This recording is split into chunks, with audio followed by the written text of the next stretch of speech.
నమస్తే welcome to 4 Sides TV bulletin కు స్వాగతం ముందుగా హెడ్లైన్స్ తీహార్ జైలు నుంచి కేజ్రీవాల్ విడుదల షరతులతో కూడిన బెయిల్ మంజూరు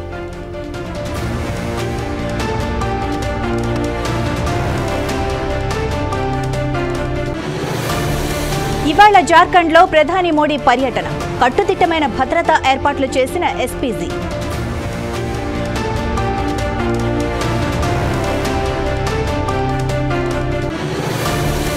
బ్రిజ్భూషణ్ శరణ్ సింగ్ పై కేసులు నమోదు కోర్టు ఆదేశాలతో చర్యలకు ఉపక్రమించిన పోలీసులు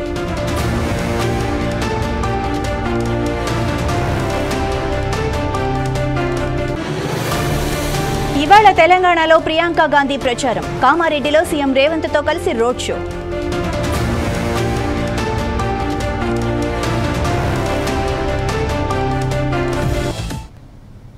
కాంగ్రెస్ హయాంలో ప్రజలు భయాందోళనలో బతికేవాళ్లని ప్రధాని మోడీ అన్నారు.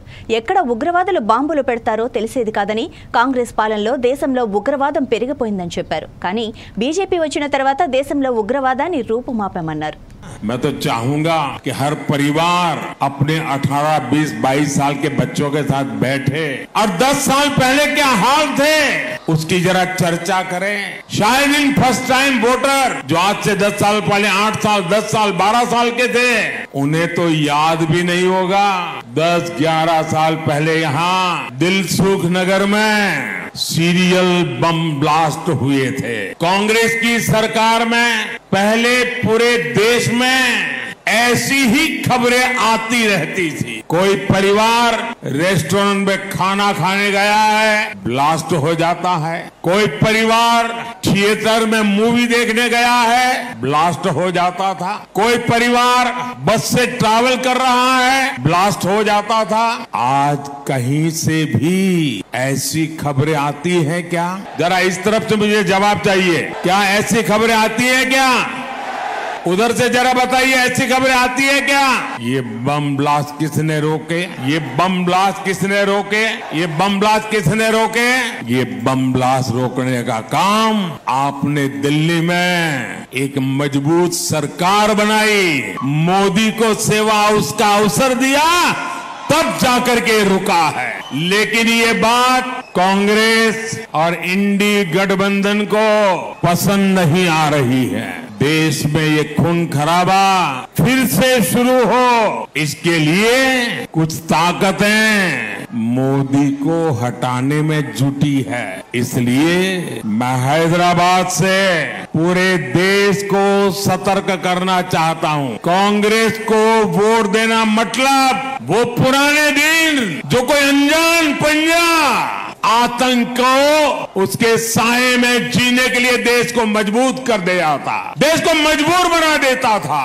और इसलिए फिर से एक बार देश आतंक की लपट में आना नहीं चाहता. లోక్సభ ఎన్నికల ర్యాలీలో ప్రసంగించేందుకు ప్రధాని ఇవాళ జార్ఖండ్లోని సిమారియాకు వెళ్తున్నారు. మార్వేలో ప్రధానమంత్రి నరేంద్ర మోడీ బహిరంగ సభలో ప్రసంగించడం ఇదే తొలిసారి. ఆయన వస్తుండటంతో భారీ భద్రతను కట్టుదిట్టం చేశారు. సభా వేదికను ఎస్పీజీ స్వాధీనం చేసుకుంది.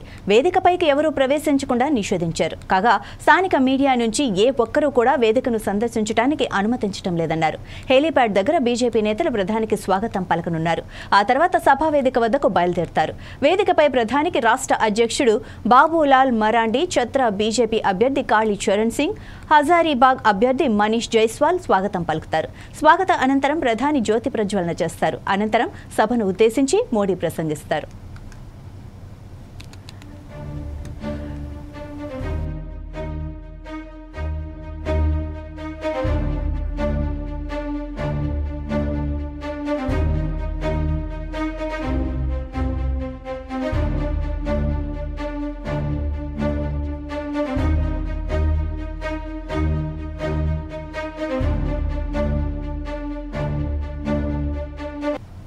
మద్యం విధానం కేసులో 50 రోజులుగా తీహార్ జైల్లో మగ్గుతున్న ఢిల్లీ సీఎం కేజ్రీవాల్ కు ఎట్టకేలకు ఊరట లభించింది. సుప్రీంకోర్టు ఆయనకు 5 షరతులతో కూడిన 21 రోజుల మధ్యంతర బెయిల్ మంజూరు చేసింది. సార్వత్రిక ఎన్నికల తుది దశ జూన్ 1న ముగియనున్న నేపథ్యంలో జూన్ 2వ తేదీన లొంగిపోవాలని స్పష్టం చేసింది. ఈ కేసులో కేజ్రీవాల్ పై తీవ్రమైన ఆరోపణలు ఉన్నప్పటికీ ఆయన నేరం ఇంకా రుజువు కాలేదని, ఆయనకు ఎలాంటి నేర నేపథ్యం లేదని సుప్రీంకోర్టు అభిప్రాయపడింది. కేజ్రీవాల్ వల్ల సమాజానికి ఎలాంటి ప్రమాదము వాటిల్లదని, ఆయన ఢిల్లీ సీఎం ఒక జాతీయ పార్టీ అధినేత అనే విషయాన్ని గుర్తుంచుకోవాలని జస్టిస్ సంజీవ్ ఖన్నా, జస్టిస్ దీపాంకర్ దత్తాతో కూడిన ధర్మాసనం తమ తీర్పులో పేర్కొంది. ప్రజాస్వామ్యంలో సార్వత్రిక ఎన్నికలు అత్యంత ముఖ్యమైన ఘట్టమని, ఈ ఎన్నికలకున్న ప్రాధాన్యం దృష్ట్యా ఒక రాజకీయ పార్టీ అధినేతగా ఆయనకున్న బాధ్యతలను దృష్టిలో పెట్టుకుని మధ్యంతర బెయిల్ ఇవ్వాలని నిర్ణయించామని స్పష్టం చేసింది. मैं देश के करोड़ों करोड़ों लोगों का शुक्रिया अदा करना चाहता हूं। उन्होंने अपनी दुआएं भेजी, उन्होंने अपना आशीर्वाद भेजा, जिसकी वजह से आज मैं जनता के बीच में वापस आया हूं। और मैं हनुमान जी का उनकी वंदना करता हूं, उनके चरणों में वंदना करता हूं, जिनके आशीर्वाद से आज मैं जेल से बाहर आया हूं। हमें सबको मिलके आज देश बहुत तानाशाही के दौर से गुजर रहा है। हमारा देश 4000 साल से ज्यादा पुराना है।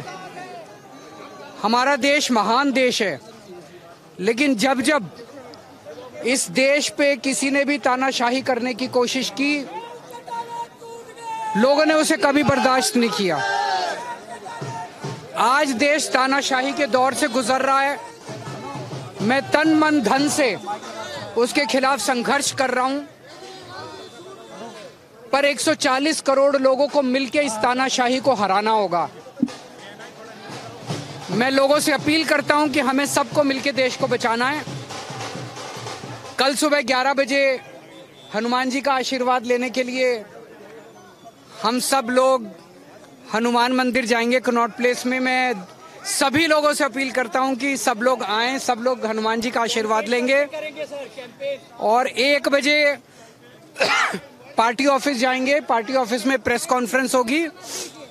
और कल शायद साउथ दिल्ली में रोड शो है, उस रोड शो में पार्टिसिपेट करूंगा भगवंत मान साहब के साथ। विचार करने का मौका। భారత రెజ్లింగ్ అసోసియేషన్ మాజీ అధ్యక్షుడు బ్రిజ్ భూషణ్ శరణ్ సింగ్ పై ఆరోపణలు దాఖలు చేసిన లైంగిక వేధింపుల కేసులో ఢిల్లీ రౌస్ ఎవెన్యూ కోర్టులో అభియోగాలు నమోదయ్యాయి. అదనపు chief metropolitan magistrate Priyanka Rajput ఈ మేరకు ఆదేశాలు జారీ చేశారు. ఆయనతో పాటు ప్రపంచ రెజ్లింగ్ సమాఖ్య మాజీ సహాయ కార్యదర్శి వినోద్ తోమర్ పైన కోర్టు అభియోగాలు నమోదు చేసింది. భారతీయ శిక్షా స్మృతిలోని సెక్షన్ 354, సెక్షన్ 354A, సెక్షన్ 506 కింద బ్రిజ్భూషణ్ కు వ్యతిరేకంగా తగిన సాక్ష్యాధారాలు ఉన్నాయని కోర్టు పేర్కొంది. తోమర్ పై ICP 506 కింద అభియోగాలు నమోదయ్యాయి. కోర్టు విచారణ ప్రక్రియలో అభియోగాల నమోదు మొదటి దశ. ఇప్పుడు డిఫెన్స్, ప్రాసిక్యూషన్ లాయర్లు తమ వాదనలు వినిపించే దశకు విచారణ చేరుకుంది. ఎన్నికల కోడ్ ఉల్లంఘించినందుకు ఎంపీ నవనీత్ కౌర్ పై షాద్నగర్ పోలీసులు కేసు నమోదు చేశారు. ఈ నెల 8న రంగారెడ్డి జిల్లాలోని షాద్నగర్లో నిర్వహించిన రోడ్ షోలో కాంగ్రెస్ కు ఓటు వేస్తే పాకిస్తాన్ కు వేసినట్లే అనే వ్యాఖ్యలు చేయడంతో ఎన్నికల కోడ్ పర్యవేక్షణ అధికారులు ఎలక్షన్ కమిషన్ కు ఫిర్యాదు చేశారు. దీంతో ఆమెపై కేసు నమోదు చేయాలని షాద్నగర్ పోలీసులకు సూచించారు. ఎన్నికల ప్రచారంలో భాగంగా ఇవాళ కాంగ్రెస్ అగ్రనాయకురాలు ప్రియాంక గాంధీతో కలిసి ముఖ్యమంత్రి రేవంత్ రెడ్డి తాండూర్, కామారెడ్డిల్లో పర్యటించనున్నారు. ఉదయం 11 గంటలకు పటాన్చెరు కార్నర్ మీటింగ్లో పాల్గొనున్నారు. మధ్యాహ్నం 1 గంటకు తాండూర్ జనజాతర సభకు ప్రియాంక గాంధీ, రేవంత్ రెడ్డి హాజరవుతారు. సాయంత్రం 3 గంటలకు ప్రియాంక గాంధీతో కలిసి కామారెడ్డిలో రోడ్ షోలో సీఎం రేవంత్ రెడ్డి పాల్గొనున్నారు. కాగా హోరాహోరీగా సాగిన లోక్సభ ఎన్నికల ప్రచారం చివరి దశకు చేరింది. సాయంత్రంతో ప్రచార గడువు ముగియనుంది. ఉస్మానియా విశ్వవిద్యాలయంలోని హాస్టళ్లు, మెస్ మూసివేతపై నకిలీ సర్క్యులర్ వైరల్ చేసిన కేసులో అరెస్టైన బీఆర్ఎస్ సోషల్ మీడియా కన్వీనర్ మన్నే క్రిషాంక్ బెయిల్పై విడుదలయ్యారు. చెంచల్గూడ కేంద్ర కారాగారంలో విచారణ ఖైదీగా ఉన్న క్రిషాంక్కు న్యాయస్థానం షరతులతో కూడిన బెయిల్ మంజూరు చేసింది. దీంతో క్రిషాంక్ జైలు నుంచి విడుదలయ్యారు. ఓయూ పోలీసులు క్రిషాంక్ను మే 1న అరెస్టు చేసి రిమాండ్కు తరలించారు. కోర్టు అనుమతితో క్రిషాంక్ను ఆదివారం ఒక్కరోజు కస్టడీకి తీసుకుని విచారించారు. పోలీస్ కస్టడీ ముగియడంతో క్రిషాంక్ క్రిషాంక్ న్యాయస్థానాన్ని ఆశ్రయించగా షరతులతో కూడిన బెయిల్ మంజూరైంది. కాగా పార్లమెంటు ఎన్నికల ప్రచారంలో తాము పాల్గొనకూడదన్న రాష్ట్ర ప్రభుత్వం తన అరెస్టు చేయించిందని జైలు నుంచి విడుదలైన తర్వాత క్రిషాంక్ ఆరోపించారు. పార్టీ కార్యకర్తకు ఎన్నికల అలాంటి ఎన్నికలు జరుగుతున్న సమయంలో ఎన్నికల ప్రచారంలో లేకుండా చేసే ప్రయత్నం కాంగ్రెస్ ప్రభుత్వం చేసింది. తెలంగాణలో ఈరోజు కాంగ్రెస్ పాలనలో జరుగుతున్న వాస్తవాలను కేసీఆర్ గారు మాట్లాడారు. కరెంటు కోతలు కానివ్వండి, నీటి ఇబ్బందుల గురించి మాట్లాడారు. దానికి ఆధారంగా ఉస్మానియా యూనివర్సిటీ సర్క్యులర్ని కూడా చూపెట్టింది. ఆ తర్వాత మోసపూరితంగా, కుట్రపూరితంగా తెలంగాణ ప్రజలను మిస్లీడ్ చేయడానికి సాక్షాత్తు రాష్ట్ర ముఖ్యమంత్రి రేవంత్ రెడ్డి గారు ఒక ఫేక్ సర్క్యులర్ని ట్వీట్ చేశారు వారి వ్యక్తిగత హ్యాండిల్. ఒరిజినల్ సర్క్యులర్ని మేము సోషల్ మీడియాలో పెట్టి రాష్ట్ర ముఖ్యమంత్రి ఎందుకు అబద్ధాలు చెప్తున్నారు, ఉస్మానియా యూనివర్సిటీ విద్యార్థినీలు ధర్నాలు చేయడం వాస్తవం కాదా అని ప్రశ్నించినందుకు ఇవాళ చెంచల్గూడ జైల్లో 10 రోజులు శిక్ష విధించింది కాంగ్రెస్ ప్రభుత్వం. కాంగ్రెస్ వాళ్ళ కోసం ఢిల్లీ నుంచి ఫేక్ వీడియో చేసిండ్రు కేంద్ర హోంమంత్రిది అని ఢిల్లీ నుంచి పోలీసులు వస్తుంటేనేమో ఇక్కడ కాంగ్రెస్ ప్రభుత్వం పోలీసులేమో వాళ్లకు శిక్ష ఇవ్వకుండా రక్షణ కల్పిస్తున్నారు. పొద్దున పట్టుకుంటారు, సాయంత్రం వదిలేస్తారు. కానీ మాకేమో ఇవాళ సరే సంతోషం, కోర్టు షరతులతోని విధించిన బెయిల్ ఉన్నది, డ్యూటీ పెట్టిర్రు, ప్రతిరోజు పోయి ఉస్మానియా యూనివర్సిటీలో సంతకం పెట్టాలి. కానీ నాకు సంతోషం, ఎందుకంటే ఈ కేసు బెయిల్ వచ్చింది కదా అని ఎవరు మర్చిపోవద్దు, గుర్తుపెట్టుకోండి ఈ కేసు. ఎందుకంటే గుర్తుపెట్టుకుంటేనే తేలుతుంది. బీఆర్ఎస్ నాయకులందరూ కూడా పోరాటం చేశారు. పాపం ఎంతోమంది న్యాయవాదులు వాళ్ళ వేరే కేసులను కూడా పక్కన పెట్టి 10 రోజులు కేవలం ఇది ఒకటే కేసు, వాళ్ళ పర్సనల్ ఎన్నో కేసులు, ఒక న్యాయ వృత్తిలో వాళ్ళకి ఎన్నో కేసులు ఉంటాయి. కానీ కేవలం రోజు వాదనలు, రోజు జడ్జిలు మారుతుంటే మళ్ళీ వాదనలు వాయిదా వేయడం. ఫోన్ల ట్యాపింగ్ కేసులో స్పెషల్ ఇంటెలిజెన్స్ బ్యూరో మాజీ చీఫ్ ప్రభాకర్ రావుతో పాటు ఓ మీడియా సంస్థ యజమాని శ్రావణ్ అరెస్టుకు నాన్ బెయిలబుల్ వారెంట్లు జారీ అయ్యాయి. పంజాగుట్ట పోలీసుల విజ్ఞప్తి మేరకు నాంపల్లిలోని 12వ చీఫ్ మెట్రోపాలిటన్ మేజిస్ట్రేట్ ఈశ్వరయ్య వారెంట్లు జారీ చేశారు. క్యాన్సర్ చికిత్స కోసం అమెరికాకు వెళ్లానని, కోలుకోగానే భారత్కు తిరిగి వచ్చి విచారణకు సహకరిస్తానని ప్రభాకర్ రావు ఓ మెమో ద్వారా కోర్టుకు తెలియజేసినప్పటికీ ఆయన అరెస్టుకు కోర్టు వారెంట్ జారీ చేసింది. అనంతపురం అర్బన్ నియోజకవర్గం కూటమి అభ్యర్థి దగ్గుబాటి వెంకట ప్రసాద్ ఆధ్వర్యంలో భారీ బైక్ ర్యాలీ నిర్వహించారు. ఈసారి తనకు ఓటు వేయాల్సిందిగా దగ్గుబాటి వెంకట ప్రసాద్ ప్రజలను అభ్యర్థించారు. ఈ బైక్ ర్యాలీలో టీడీపీతో పాటు జనసేన నాయకులు కూడా పాల్గొన్నారు. బైక్లో ఆల్మోస్ట్ 3000 బైకులతో ర్యాలీ చేయడం జరిగింది. మా కార్యకర్తలు ఉత్సాహం చూస్తుంటే మేము గెలిచిపోయాం, గెలుస్తున్నాం, మా నాయకుడు చంద్రబాబు నాయుడు గారు ముఖ్యమంత్రి అవుతున్నారని చెప్పేసి గంటాపదంగా చెప్తున్నాను. ఇక్కడికి వచ్చిన తర్వాత అనంతపూర్లో గత 30 రోజుల నుంచి తిరుగుతూ ఉంటే ఎక్కడికి వెళ్ళినా కానీ గత 5 ఏళ్లలో ఎక్కడ చూసిన సమస్యలు ఉన్నాయి. గత 3 రోజుల నుంచి నీళ్లు ప్రాబ్లం ఉన్నా కానీ కనీసం ఎవరే కానీ దాన్ని పట్టించుకున్న దాఖలాలు లేవు. ఏమంటే మోటార్లు చెడిపోయినా అంటున్నారు. 3 రోజుల నుంచి ప్రజలు బాగా ఇబ్బంది పడతా ఉన్నారు. అలాగే పోయిన నెలలో కానీ దాదాపు 15 రోజులు నీళ్లు రాకపోయినా కానీ ఎవరు ముందుకొచ్చి కనిపించిన దాఖలాలు లేవు. అలాగే ఇబ్బందులు అండర్ గ్రౌండ్ డ్రైనేజ్ చేస్తానని చెప్పేసి పోయినసారి ఎమ్మెల్యే అనంత వెంకటరామరెడ్డి గారు చెప్పారు. కానీ ఇంతవరకు దాని దాఖలాలు లేదు, కనీసం మొదలుపెట్టిన దాఖలాలు లేవు. వచ్చేది మా ప్రభుత్వమే.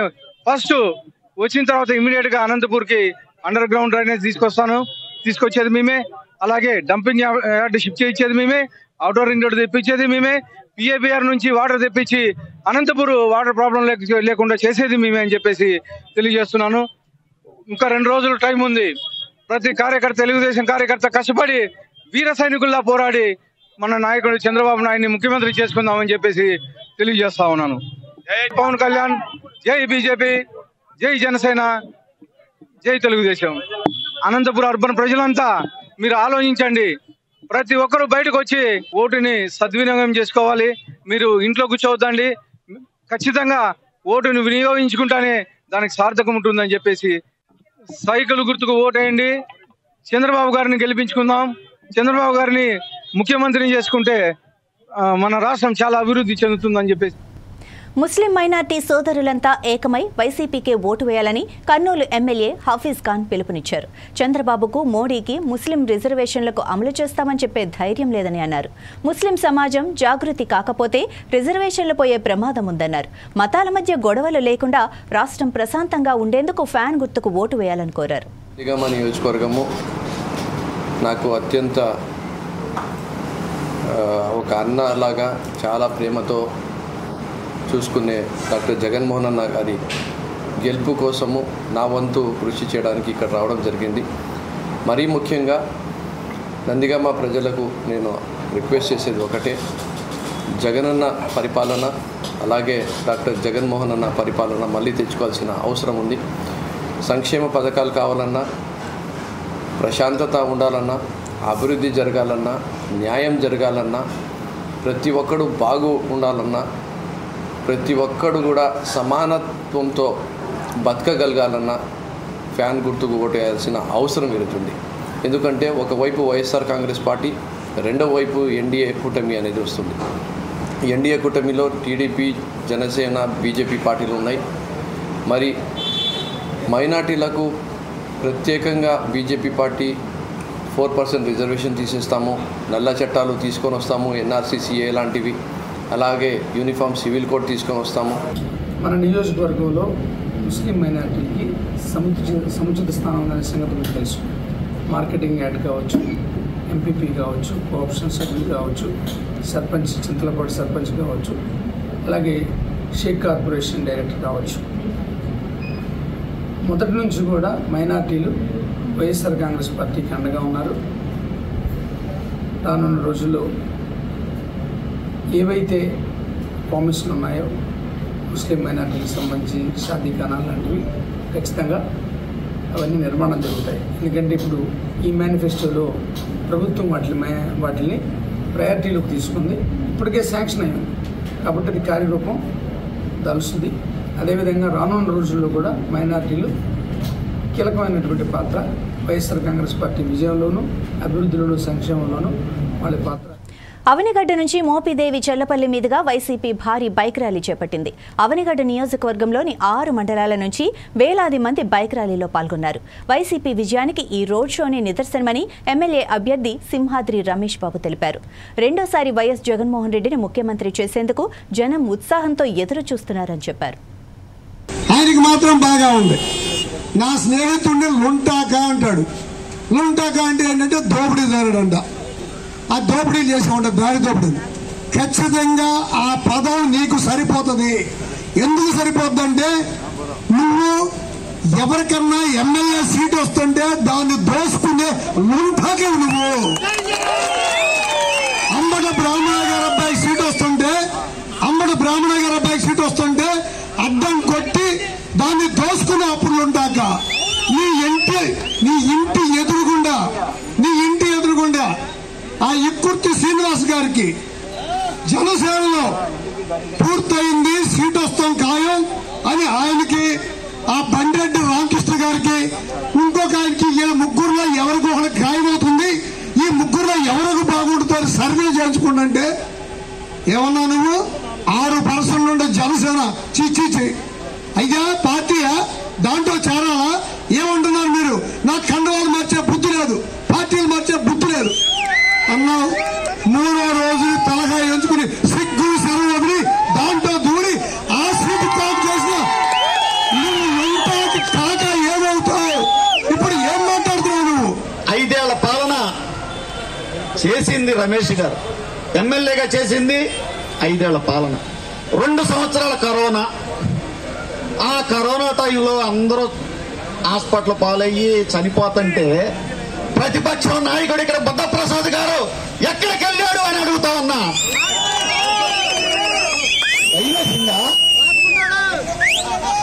భయపడ్డావా? నీ అబ్బాయి కూడా భయపడ్డా? ఎందుకంత భయం? ప్రజలతోనేమో ఓట్లు వేయించుకోవాలా? వాళ్ళ ప్రాణం మీదకి వచ్చినప్పుడు ప్రాణం కాపాడాలని తెలవదా నీకు? తెలవదు. ఎందుకంటే భయం. ఏముంది, 4.5 సంవత్సరాల తర్వాత 6 నెలలు పనిచేస్తే గాలిస్తే గెలుస్తాను, అది లేదు. ఇది పని చేయాలా? ఇవాళ వచ్చినాడు అడిగితే చూస్తా, రేపు వచ్చినాడైతే ఇదే పైన నీకు చేయటానికి. నెల్లూరు జిల్లా ఇందుకూరుపేట మండలం మైపాడులో ఉమ్మడి అభ్యర్థి వేమిరెడ్డి ప్రశాంత్ రెడ్డి రోడ్ షో నిర్వహించారు. అభివృద్ధి టీడీపీతోనే సాధ్యమని వేమిరెడ్డి ప్రశాంత్ రెడ్డి అన్నారు. తాను గెలిచిన వెంటనే నియోజకవర్గంలో ఉన్న సమస్యలపై దృష్టి పెడతానని చెప్పారు.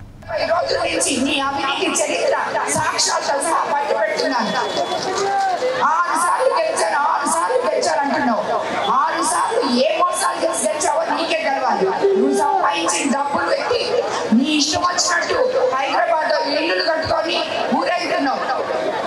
నువ్వు అవినీతి నేను చేయలేదు అని ఒక్క రోజు రాయడానికి వస్తావు చెప్పు.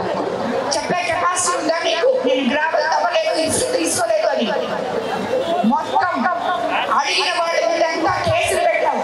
ఒక్కొక్కరి మీద ఎస్సీ కేసులు పెట్టావు. ఈ రోజు కూడా ఓటు వేస్తే ఓట్లు కన్నా మీరు తెలుగుదేశం పార్టీ కేస్తే మీ మీద కేసులు పెడతాను. నేను తర్వాత మీ అంతు చూస్తానని మాట్లాడుతున్నావు. ప్రజాస్వామ్యాన్ని పూర్తి చేయాలని చూస్తున్నావు. ప్రజలారా మీ అందరికీ చెప్తున్నా, నేను ఎవ్వరు కూడా ప్రజలకు మాట్లాడి భయపడాల్సిన. అనకాపల్లి జిల్లా మాడుగుల నియోజకవర్గం కె కోటపాడు మండలం చౌడుబాడ గ్రామంలో వైసీపీ అభ్యర్థి ఈర్లె అనురాధ ప్రచారం నిర్వహించారు. జగన్ పాలనలో ప్రజలందరికీ ఎన్నో సంక్షేమ పథకాలు అందాయని, ఈ చంద్రబాబు ప్రభుత్వం వస్తే సంక్షేమ పథకాలన్నీ ఆగిపోతాయని అన్నారు. ఒక్క జగన్ను ఎదుర్కోలేక ముగ్గురు కూటమిగా వస్తున్నారని తెలిపారు. సీఎం జగన్ మరోసారి ముఖ్యమంత్రి అవుతున్నారని పేర్కొన్నారు. ఫ్యాన్ గుర్తుకే ఓటు వేసి గెలిపించాలని అనురాధ ప్రజలను అభ్యర్థించారు. ప్రతి గడపకు కేవలం ఇప్పటి వరకు చాలా మంది ముఖ్యమంత్రులు చేశారు, కానీ సంక్షేమ పథకాలు జగనన్న ముందు రాజశేఖర రెడ్డి గారు పెట్టారు. అప్పుడు కూడా అందాయా లేదా అని కనుక్కునే ఎమ్మెల్యేని పంపించే ఇది లేదు. ఒక జగనన్న ప్రభుత్వంలో మాత్రమే ప్రతి ఇంటికి ఎమ్మెల్యేని పంపించడం, ప్రతి ఇంటి దగ్గర అందాయా లేదా అని కనుక్కోవడం, ఒకటి ఆరా ఏమైనా ఉండిపోతే అక్కడే అధికారులు పంపించి, అక్కడ నాన్నగారితో పాటు మీరందరూ చూసారు, ఎండిఓ వచ్చారు, ఎంఆర్ఓ వచ్చారు, ఎంఈఓ వచ్చారు, అన్ని రకాల అధికారులందరూ కూడా మన దగ్గరికే రావడం, తక్షణమే చాలా వరకు సమస్యలు పరిష్కరించుకున్నాము. అక్కడే ఒక ఇంట్లో పేద కుటుంబం ఇబ్బంది పడుతున్నారని చెబితే ప్రతి నెల కూడా సొంత నిధుల నుంచి పెన్షన్ కూడా ఇస్తున్నాము. 1వ తారీఖు కల్లా పెన్షన్ అందుకుంటుంది, అది కూడా సొంత నిధుల నుంచి. ఇప్పటి వరకు వాళ్ళు కనీసం ఆపదొస్తే 1 రూపాయి ఎవరికైనా సాయం చేశారా? ఒకసారి మీరు అందరూ కూడా 1 రూపాయి అంటే 1 రూపాయి ఒకరి దగ్గర తినడమే కానీ పెట్టడం వరకు ఎప్పటికీ కూడా తెలియజేస్తున్నాను. మా సొంత నిధుల నుంచి 3,000 రూపాయలు పెన్షన్ పంపిస్తున్నాం.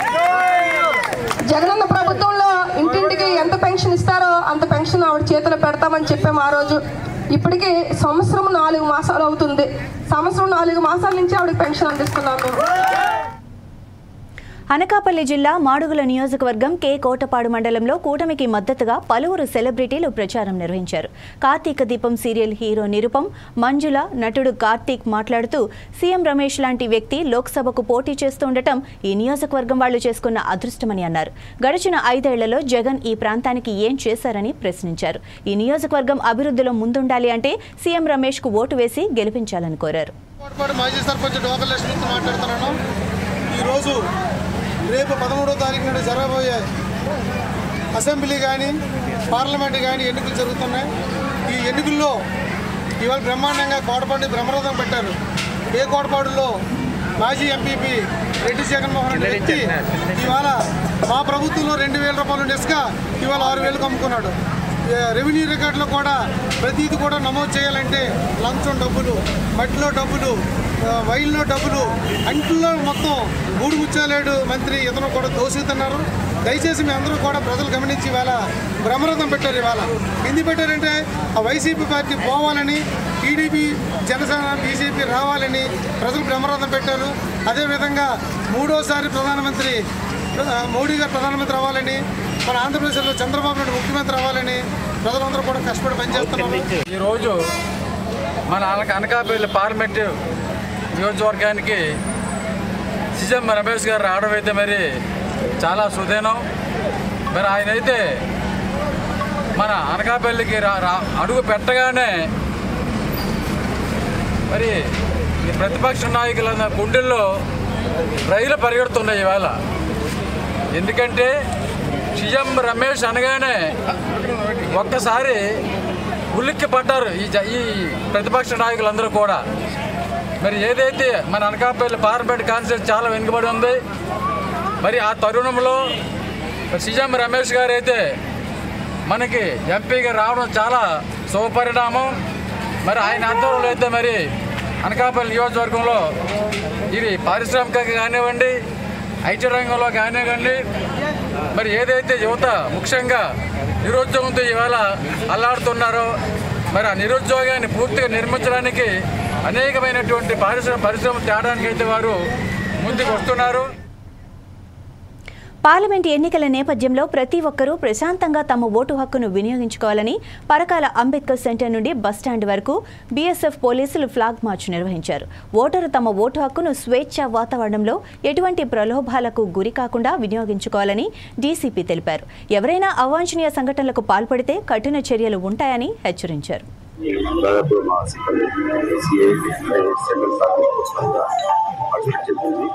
ముఖ్యంగా మా సాధించిన ఆలోచన అంటే ప్రతి ఒక్క ప్రజలు, ప్రతి ఒక్క వ్యక్తి తనకు చూపించిన ఓట్లను స్వతహాగా స్వేచ్ఛాయుత వాతావరణం ఎలాంటి వాటికి లొంగకుండా, ఎలాంటి ప్రలోభాలకు లొంగకుండా వినియోగించుకోవాలని చెప్పి మేము కోరుకుంటున్నాం.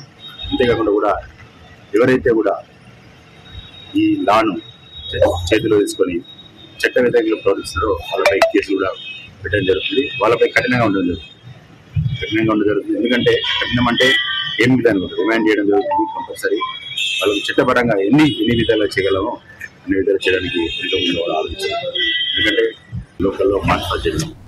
రాష్ట్రంలో 2 రోజుల పాటు వర్షాలు కురిసే అవకాశం ఉందని హైదరాబాద్ వాతావరణ శాఖ తెలిపింది. దీని ప్రభావంతో రాష్ట్రంలోని చాలా ప్రాంతాల్లో వర్షాలు కురుస్తాయని పేర్కొన్నారు. శుక్రవారం నల్గొండ, యాదాద్రి, సూర్యాపేట, ఆసిఫాబాద్, ఖమ్మం, కొత్తగూడెం, మంచిర్యాల, మహబూబ్ నగర్, నాగర్కర్నూల్, హైదరాబాద్, వికారాబాద్, మేడ్చల్ జిల్లాల్లో వర్షం కురిసిందని వెల్లడించారు.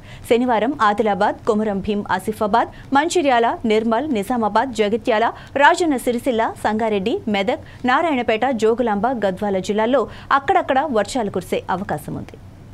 ఏడాదికి పైగా సాగుతున్న రష్యా ఉక్రెయిన్ యుద్ధం దాదాపు కీలక దశకు చేరుకుంది.